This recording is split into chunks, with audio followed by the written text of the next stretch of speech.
Өңірге келетін еңбек мигранттарын тіркеу тез әрі оңтайлы жүргізіледі. Қазір Оралда көші-қон қызметтері орталығы жұмыс істейді. Шетелдіктер құжаттарын санаулы уақыт ішінде заңдастыра алады. Сондай-ақ азаматтарға арналған үкімет мемлекеттік корпорациясы қазақстандықтарға арнайы телеграм-бот чатын жасақтады. Бұл тұрғындардың үйден шықпай-ақ анықтамаларды электронды түрде алуына мүмкіндік береді.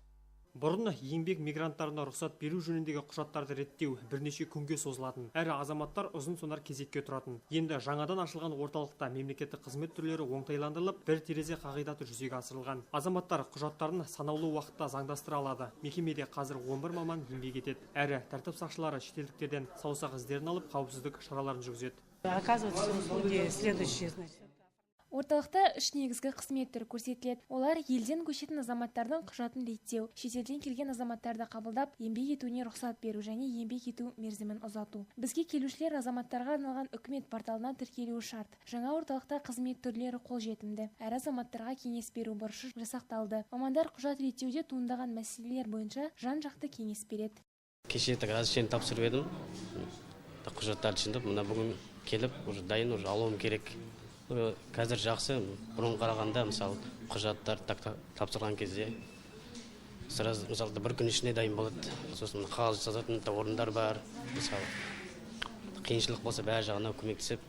Азаматтарға арналған үкімет мемлекеттік корпорациясы қазір 752 қызмет түрін ұсынады. Оның 60%-дан астамы сандық жүйеге көшірілген. Келер жылы бұл көрсеткішті 90%-ға дейін жеткізу көзделуде. Цифрлы Қазақстан бағдарламасы аясында жуырда мамандар Telegram желісінде egov.kz бот чатын дайындады. Жаңа жүйе арқылы тұрғындар мекен-жай, зейнетақы, денсаулық, сотты болғаны немесе болмағаны жөніндегі анықтамаларды үйден шықпай-ақ электронды түрде ала алады. Через данное приложение Telegram бот можем получить.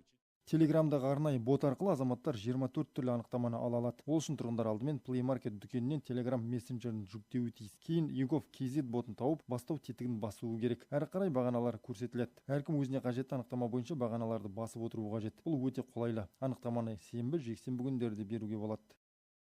Бағаналарды басып операцияны аяқтаған соң тұрғындар электронды анықтаманы тікелей ұялы телефонға жүктеуіне мүмкіндік бар. Әрі азаматтарға арналған үкімет порталындағы жеке кабинетіне немесе электронды поштасына да сақтай алады. Оралдағы нөмірі 1 халыққа қызмет көрсету орталығында мамандар тұрғындарға Telegram ботты пайдалану жолдарын кеңінен түсіндіруде. Мен бүгін мұнда соңға келгем, медицина справка алуға.